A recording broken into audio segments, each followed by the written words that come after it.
Hey guys, 2রা আগস্টের special video চলে এসেছে। সকাল থেকে রাত পর্যন্ত কি কি করেছি তোমাদের সাথে সেটাই শেয়ার করব। আমি ঘুম থেকে উঠে ফ্রেশ হয়ে প্রিয়ম সোনার ব্রেকফাস্ট করিয়ে আমি একদম চলে গিয়েছিলাম সবজি কাটতে। যেসব ভিডিওগুলো ক্যাপচার করা হয়নি তবু তোমাদের সাথে শেয়ার করে দিলাম, মুখে বলেই শেয়ার করছি। তারপর সবজি কাটা কমপ্লিট হয়ে যাওয়ার পর বাপি এনে দিয়েছিল মাটন। আজকে যেহেতু আমার 25 ইয়ার্স কমপ্লিট হচ্ছে, তো সেই জন্য হালকা করে একটা মেনুর আয়োজন করা হয়েছিল। তো মাটন ম্যারিনেট করে রেখে দেওয়ার পর আমি চলে গিয়েছিলাম ব্রেকফাস্ট করতে, যেটা ভিডিওর শুরুতেই তোমরা দেখতে পেলে। আমাদের বাঁকুড়ার ফেমাস ব্রেকফাস্ট চপমুড়ি। তো স্পেশাল দিনের স্পেশাল আইটেম চপমুড়ি খেয়ে স্নান করে ঠাকুরকে জল দিয়ে ফ্রেশ হয়ে তারপর চলে গিয়েছিলাম রান্না করতে। প্রথমেই মা ভাজাভুজিগুলো করে রেখেছিলেন আর তারপর আমি গিয়ে মাটনটা ভালো করে কষিয়ে নিয়েছিলাম। ভালো লাগছে? কি দিয়ে ভাত খাচ্ছ আজকে তুমি? কি মাংস? কি? মাটন। আজকের ভিডিওটা 12 মিনিটের ছিল, তো সেটাকে 4 মিনিট করতে হয়েছে। অনেক কিছু বাদও গেছে যেগুলো তোমাদের সাথে শেয়ার করা হয়নি, তবুও আমি তোমাদের সাথে একটু বলে দেওয়ার চেষ্টা করছি। দেখো, তারপর দুপুরের আয়োজনে চলে এসেছিলাম। কি কি আইটেম আছে তার আগে বলি। এই থালিটা আমার হাতে তুলে দিয়েছিলেন আমার শাশুমা, আর ভিডিওটা করে দিয়েছিল প্রিয়ম সোনা। তো কি কি আইটেম আছে এবার বলা যাক। সামান্যই আয়োজন ছিল। প্রথমেই ছিল সাদা ভাত, আলু ভাজা, ভেন্ডি ভাজা, পটল ভাজা, হোপা ভাজা, ঘি করলা ভাজা, আর হচ্ছে মাটন কষা, আর ছিল দই আর মিষ্টি, আর ছিল আমসত্ত্ব। খাবার খাওয়ার পরই আমার কাছে একটা কল চলে এসেছিলো, আর আমি এখন যাচ্ছি মনসাতলায়। আর দেখো, রাস্তার অবস্থা ভীষণ খারাপ, আর তারই মধ্যে হালকা রোদ উঠেছিল। আসলে কি হয়েছে বলো তো, বর তো বাড়িতে নেই, আর এত ওয়েদার খারাপ, এত বৃষ্টি হচ্ছে, বাইরে বেরোনো যাচ্ছিল না। তাই ওর একটা বন্ধুকে দিয়ে আমি কেক আনিয়েছিলাম, তো সেই কেকটাই ও দুপুরবেলা দিতে এসেছিল। ভিডিওটায় অনেক কিছু স্কিপ করে একদম সরাসরি চলে এলাম বিকেলের দিকে। বিকেলবেলা ঘুম থেকে উঠে দেখি ও মা, বাইরে এত বৃষ্টি হচ্ছে আর তার উপর কারেন্ট নেই। আর আজকে আবার রাতের মেনু ছিল পোলাও আর চিকেন।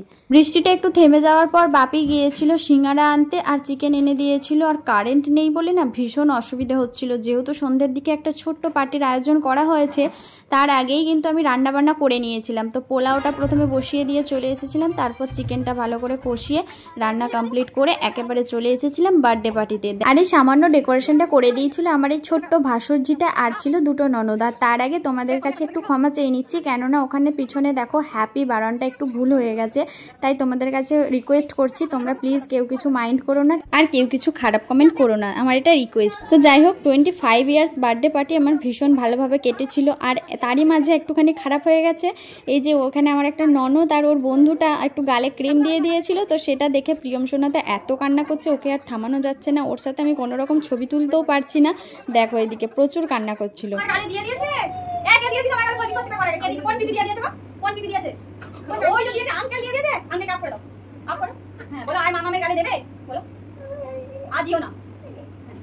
কেক কাটিং করতেই 9টা বেজে গিয়েছিল, কেননা একটুখানি প্রবলেম হয়ে গিয়েছিল। আমার মনটা ভীষণ খারাপ হয়ে গেছিলো। বিকেলের দিকে প্রিয়ম সোনায় না দুটো ক্যান্ডেল মানে ভেঙে ফেলেছিল, মানে 25 যেটা লেখা থাকে, তো ওই ক্যান্ডেল দুটো ভেঙে ফেলেছিল। তো সেই জন্য মনটা খারাপ হয়ে গেছিলো। আর তারপর মন খারাপ দেখে আমার বর ওর বন্ধুকে ফোন করে ওই ক্যান্ডেলগুলো আনানোর জন্য আরেকবার। তো ওই ক্যান্ডেলগুলো আনতে গিয়েছিলো সন্ধ্যে 7টার সময়, আর আমি রেডি হয়ে বসেছিলাম। তারপর ও 8টার সময় আসার পর ওই ক্যান্ডেলগুলো দিয়ে কেক কাটিং করেছিলাম। তো কেক কাটিং হয়ে যাওয়ার পরে এই যে আমার ভাসুরজিটা দেখছো, ও হচ্ছে বলেছে কাকিয়ার সাথে ডান্স করব। তো সেই জন্য কিছুক্ষণ এনজয় করলাম, কিছুক্ষণ সময় কাটানোর পর। আর এদিকে দেখো প্রিয়ম সোনা এখানে কেক আর সিঙ্গারাও খাচ্ছে। তখন বাজছিল 9টা। তো তারপরই দেখো ওকে 9:30টার দিকে খাবার খাইয়ে আমরা খেতে বসে গিয়েছিলাম। আমাদের খাওয়া দাওয়া করতেই প্রায় বেজে গিয়েছিল 10টা, সাড়ে 10টা বেজে গিয়েছিল। তো 10:30টার সময় আমরা খাওয়া দাওয়া করে একেবারে চলে এসেছিলাম ঘুমাতে। প্রিয়ম সোনা ঘুমিয়ে গেছে আর মশারি খাটিয়ে রেডি হয়ে গেছি। আমিও এবার শুতে যাব। আর আমার এই ভিডিওটা এই পর্যন্তই। সকাল থেকে রাত পর্যন্ত কি করলাম শেয়ার করলাম। ভালো লাগলে একটা লাইক কমেন্ট করে দিও।